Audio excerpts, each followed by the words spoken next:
ఆ జల ప్రవాహము 40 దినములు భూమి మీద నుండగా జలములు విస్తరించి ఓడను తెలియజేసినందున అది భూమి మీద నుండి పైకి లేచెను అనే ఆది కాండము 7వ అధ్యాయము 17వ వచనం ద్వారా దేవుడు మనతో మాట్లాడుతున్నాడు.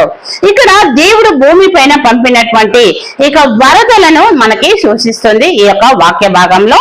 అదే విధంగా ఈ జల ప్రవాహం అంతా కూడా 40 రోజుల పాటు పగలు రాత్రి కొనసాగించబడినట్టుగా కూడా మనం ఇక్కడ చూస్తున్నాము. అదే విధంగా నీరు అనేది పెరిగిపోవడం